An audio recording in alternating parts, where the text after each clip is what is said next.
ये कहानी है 1919 के तीसरे एंग्लो अफगान लड़ाई की, जब अफगानिस्तान ने ब्रिटिश हुकूमत के खिलाफ मोर्चा छेड़ दिया था। अंग्रेजों ने इस विद्रोह को दबाने के लिए ब्रिटिश भारतीय सेना को भेजा था, जिसका एक हिस्सा था गढ़वाल रेजिमेंट।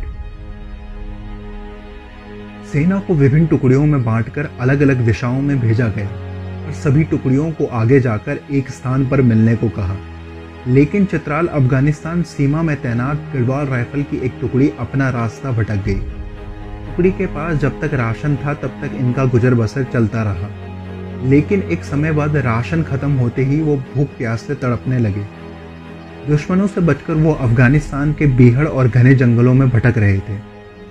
एक रात जंगल में भटकते हुए सैनिकों को झाड़ियों से कुछ आहट महसूस हुई। अचानक हुई इस हलचल से सैनिक चौकन्ना हो गए। सभी अपनी बंदूक ताने खड़े हो गए, लेकिन तभी झाड़ियों से एक भीमकाय लंबी दाढ़ी वाला जंगली बकरा निकलकर उनके सामने आता है।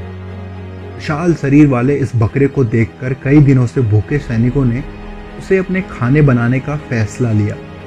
वे बकरे को मारने के लिए उसकी तरफ बढ़े, लेकिन बकरा उन्हें टकटकी लगाए देख रहा था, मानो वो उनकी परिस्थिति को समझ रहा हो। सैनिक हाथ में चाकू लिए उसकी ओर बढ़ने लगे। जैसे ही सैनिक बकरे के पास पहुंचे, बकरा धीरे धीरे अपने कदम वापस उन झाड़ियों की ओर बढ़ाने लगा जहां से वो निकला था।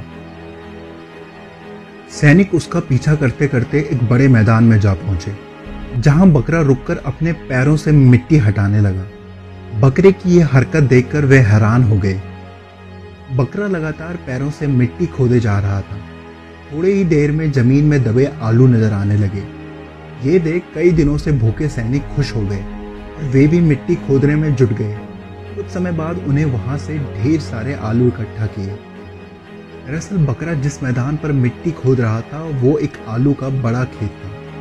वहां से प्राप्त आलूओं की मात्रा इतनी थी कि सैनिक अगले कुछ दिनों तक आसानी से इस बीहड़ इलाके में बचे रह सकते थे।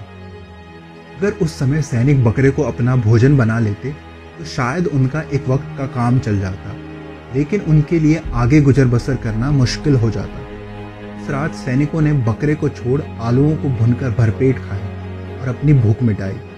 आगे के सफर के लिए भी उन्होंने अपने साथ आलू रख लिए, जिससे वे अब इस बीहड़ इलाके में बिना भूखे रहे अपनी मंजिल को तलाश कर सकते थे। इस तरह वीराने में फरिश्ता बनकर आए बकरे ने सैनिकों को आगे का रास्ता भी दिखाया, जहां निर्धारित स्थान पर पहुंचकर गढ़वाल राइफल की इस टुकड़ी ने आक्रमण किया और युद्ध में विजयी हुई। वापस लौटते समय बकरे का एहसान चुकाने के लिए सैनिक उसे अपने साथ लैंसडाउन ले आए। लैंसडाउन पहुंचते ही विजयी सैनिकों के साथ बकरे का भी फूल मालाओं से स्वागत किया गया। वहां उसे सेना में जनरल का दर्जा देकर उसे सम्मानित किया गया। साथ ही साथ उसे सैनिक बैरक में एक कमरा भी दिया गया, जहां उसे बाकी जवानों की तरह सुविधाएं दी गई। सैनिकों ने जनरल बकरा को बैजू का नाम दिया।